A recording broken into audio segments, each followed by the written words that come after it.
10 manfaat membaca Al-Quran. Yang pertama, memperoleh pahala dari Allah Subhanahu wa Ta'ala. Kegiatan membaca Al-Quran memperoleh pahala yang berlipat ganda dari Allah Subhanahu wa Ta'ala. Allah memahami niat kita dalam membaca kitab suci tersebut, walaupun kita tengah berbata-bata saat melaksanakannya. Rasulullah Shallallahu Alaihi Wasallam pernah bersabda, Allah Subhanahu wa Ta'ala berfirman, barang siapa menyibukkan diri untuk membaca Al-Quran sehingga lupa untuk berdoa dan memohon kepadaku, aku memberinya pahala yang lebih utama daripada orang-orang yang bersyukur. Hadis riwayat At-Tirmizi. Berdasarkan sabda Rasulullah Shallallahu Alaihi Wasallam tersebut, jelas bahwa membaca Al-Quran merupakan ibadah yang sangat disenangi oleh Allah Subhanahu wa Ta'ala.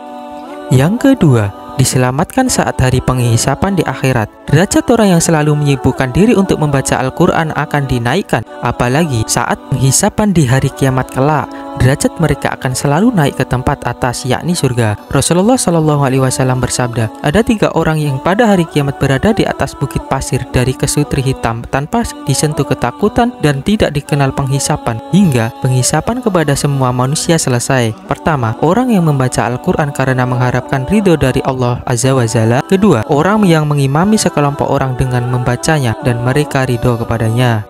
Yang ketiga, menjadi keluarga dan kepercayaan Allah Subhanahu wa Ta'ala.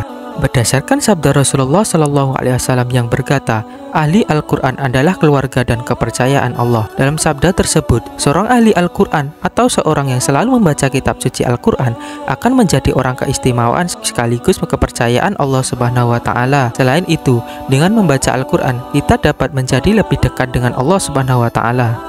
Yang keempat, menjadi obat terbaik saat sakit. Membaca kitab suci Al-Quran membuat perasaan, hati, dan pikiran kita menjadi tentram. Mengapa? Karena dalam kitab suci Al-Quran, ayat-ayatnya mengandung kenikmatan dan keindahan yang dapat dirasakan oleh ahli Al-Quran. Yang kelima, rumah diberkahi oleh Allah Subhanahu wa Ta'ala. Rumah yang kita tinggali, apabila sering kita bacakan ayat suci Al-Quran, tentu akan diberkahi oleh Allah Subhanahu wa Ta'ala. Apabila anggota keluarga yang berada di rumah selalu membuka dan membaca Al-Quran, maka rumah tersebut seolah bercahaya, terang karena ibadah tersebut. Yang keenam, dijauhkan dari setan. Setan atau jin merupakan makhluk Allah yang senantiasa akan mengganggu keimanan kita. Namun hal tersebut dapat kita cegah dengan membaca Al-Quran. Bahkan ayat yang terkandung dalam kitab suci Al-Quran juga dapat menjadi penangkal sihir atau kejahatan setan lainnya. Yang ketujuh, senantiasa mendapatkan perlindungan dari Allah Subhanahu wa Ta'ala. Manfaat dari membaca kitab suci Al-Quran selanjutnya adalah kita sebagai makhluk Allah Subhanahu wa Ta'ala akan selalu memperoleh perlindungan darinya.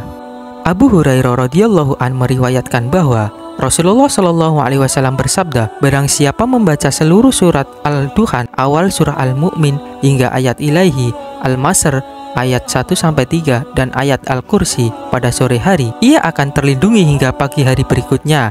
Barang siapa membacanya pada pagi hari, ia terlindungi hingga sore harinya. Hadis riwayat At-Tirmizi. Yang kedelapan, membuat hati menjadi tenang. Membaca Al-Quran akan menjadikan kita menjadi lebih tenang, karena di dalam ayat Al-Quran mempunyai makna yang menyejukkan hati. Ketika kita merasa was-was, maka hendaklah membaca kitab suci Al-Quran. Yang kesembilan, berisi ilmu pengetahuan. Ilmu pengetahuan yang berkembang pada zaman dahulu dan zaman sekarang, semuanya telah ditulis oleh Allah Subhanahu wa Ta'ala melalui kitab suci Al-Quran. Ibnu Mas'ud berkata, jika kalian menginginkan ilmu pengetahuan, kaji dan pahamilah Al-Quran, karena di dalamnya terdapat pengetahuan orang-orang dari generasi dahulu dan generasi yang akan datang. Yang ke-10, dikabulkan doa kita. Doa-doa yang sering kita minta kepada Allah Subhanahu wa Ta'ala pasti ada yang dikabulkan dan ada yang tidak. Mengapa? Karena memang tidak semua yang kita minta kepadanya akan diberikan. Terkadang Allah Subhanahu wa Ta'ala memang menghancurkan rencanamu supaya rencana yang telah kamu buat itu tidak menghancurkanmu di kemudian hari. Apabila kamu ingin doa-doa yang kamu panjatkan kepadanya didengar olehnya, rajinlah membaca Al-Quran, mendekatlah kepada Allah Subhanahu wa Ta'ala. Semoga kelak kita disatukan dalam surganya. Amin ya Rabbal Alamin.